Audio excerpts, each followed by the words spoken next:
इस वीडियो में partner app के थ्रू क्लाइंट प्रोफाइल कैसे क्रिएट करेंगे ये सीखेंगे। पार्टनर ऐप के थ्रू क्लाइंट प्रोफाइल क्रिएट करने के लिए बॉटम राइट कॉर्नर पर जो मोर ऑप्शन दिख रहा है उस पर क्लिक करें। मोर ऑप्शन पर क्लिक करने के बाद आपको क्रिएट प्रोफाइल ऑप्शन सिलेक्ट करना है। सिलेक्ट एक्सचेंज में बीएसई ऑप्शन सिलेक्ट करना है। बीएसई क्यों सिलेक्ट करना है, एनएसई क्यों सिलेक्ट नहीं कर सकते? आप प्रोफाइल क्रिएट करते टाइम किसी भी एक्सचेंज को सिलेक्ट कर सकते हैं, बट यूजली हम बीएसई इसलिए रिकमेंड करते हैं क्योंकि बीएसई से क्लाइंट मैंडेट लिंक, क्लाइंट का ट्रांजैक्शन ऑथेंटिकेशन का लिंक आप भी ओपन करके क्लाइंट से ओटीपी लेकर कर सकते हैं। In case client email use नहीं कर पाते हैं तो उस टाइम आप क्लाइंट के बिहाफ पर क्लाइंट से ओटीपी लेकर ऑथेंटिकेशन कर सकते हैं। बट एनएसई हमें ये ऑप्शन प्रेफर नहीं करता है, क्लाइंट को खुद ही प्रोसेस कंप्लीट कराना होता है। क्लाइंट प्रोफाइल में ओनली 5 स्टेप कंप्लीट करना होता है। फर्स्ट स्टेप में क्लाइंट का tax status individual, minor, NRI जो है उसे हम सिलेक्ट करेंगे। एआरएन सिलेक्ट करेंगे। वहां आपको 2 एआरएन शो करेगा, दोनों एआरएन कंपनी के हैं। एआरएन 113667 में बिजनेस बंद कर दिया है, वहां से हम एआरएन 255645 में मूव कर रहे हैं। आप जब भी अपने क्लाइंट की प्रोफाइल करेंगे आपको एआरएन 255645 ही चूज करना है। क्लाइंट का पैन नंबर मेंशन करना है। क्लाइंट की केवाईसी कंप्लीट है तो बाय डिफॉल्ट नेम कैप्चर हो जाएगा।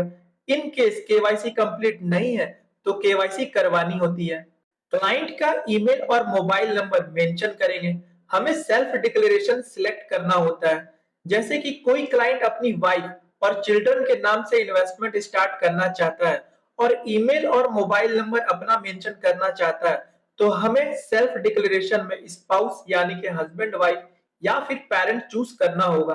डेट ऑफ बर्थ मेंशन करना है, जेंडर सिलेक्ट करना है। प्रोसीड पर क्लिक करने के बाद सेकंड स्टेप में आ जाएंगे। सेकंड स्टेप में होल्डिंग सिंगल चूज करना है। सिंगल ही चूज क्यों करते हैं? जैसे बैंक में सेविंग अकाउंट जॉइंट में ओपन करवा सकते हैं, वैसे ही म्यूचुअल फंड में भी जॉइंट में स्टार्ट कर सकते हैं, बट अभी हम सिंगल में इन्वेस्टमेंट स्टार्ट कर रहे हैं इसलिए हमें सिंगल चूज करना है। जॉइंट, एनीवन या सर्वाइवर सिलेक्ट करना नहीं है। ऑक्यूपेशन में क्लाइंट सैलरीड है या सेल्फ एम्प्लॉयड है उस ऑप्शन को सिलेक्ट करना है। एड्रेस अपडेट करना है एज पर document. Create new UCC by random number को सिलेक्ट करना है। Create new UCC by random number ही क्यों सिलेक्ट करना है?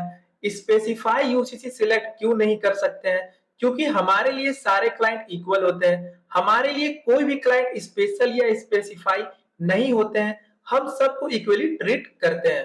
प्रोसीड पर क्लिक करके थर्ड स्टेप में नॉमिनी डिटेल्स अपडेट करना है। अगर क्लाइंट नॉमिनी रखना चाहते हैं तो डिक्लेयर नॉमिनी बटन को सिलेक्ट करेंगे। अगर नॉमिनी नहीं रखना है तो बटन को इनेबल नहीं करेंगे। नेक्स्ट स्टेप से प्रोफाइल कंटिन्यू करेंगे।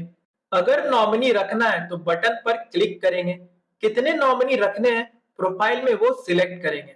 मैक्सिमम 3 नॉमिनी अपडेट कर सकते हैं क्लाइंट की प्रोफाइल में। ऐड फर्स्ट नॉमिनी पर क्लिक करेंगे।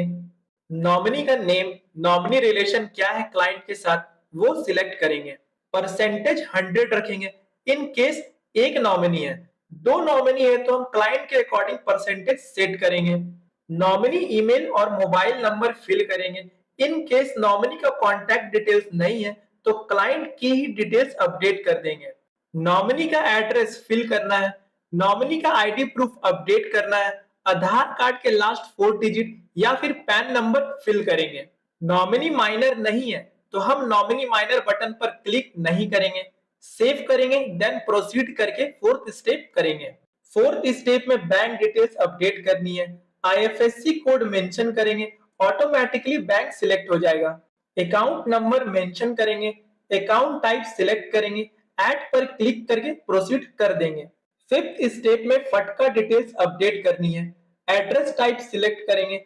एड्रेस रेसिडेंशियल है या बिजनेस एड्रेस है। प्लेस ऑफ बर्थ फिल करेंगे। वेल्थ सोर्स क्या है? सैलरी, गिफ्ट, बिजनेस इनकम या रेंटल इनकम, जो भी वेल्थ सोर्स है उसे सिलेक्ट करना है। इनकम स्लैब सिलेक्ट करेंगे। ऑक्यूपेशन सिलेक्ट करेंगे। पॉलिटिकली एक्सपोज्ड सिलेक्ट करेंगे। क्लाइंट पॉलिटिकली इन्वॉल्व है या नहीं, अगर नहीं है तो नो पर क्लिक करेंगे। टैक्स रेसिडेंसी इंडिया से बाहर भी है क्या, नहीं है तो नो पर क्लिक करके प्रोसीड कर देंगे। प्रोफाइल कंप्लीट होने के बाद क्लाइंट के पास 3 मेल जाते हैं, यूसीसी ऑथेंटिकेशन, नॉमिनी ऑथेंटिकेशन और ई लॉग ऑथेंटिकेशन। उसे क्लाइंट को वन बाय वन ऑथेंटिकेट करना होता है। UCC authentication mail only client के ईमेल पर जाते हैं।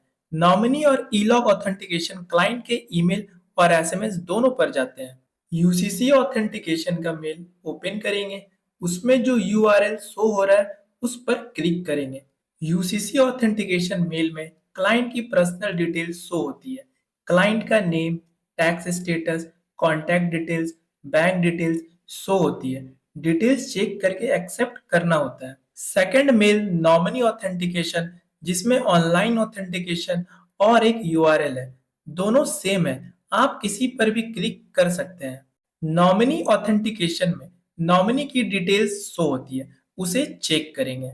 फ्लैग एन क्यों शो होता है? फ्लैग एन जब नॉमिनी मेजर है तब शो होता है। इन केस हमारा नॉमिनी माइनर है तो फ्लैग वाई होता है और उसमें गार्जियन की भी डिटेल्स अपडेट करनी होती है। जनरेट ओटीपी पर क्लिक करेंगे। ओटीपी क्लाइंट की ईमेल या फिर एसएमएस दोनों पर आता है।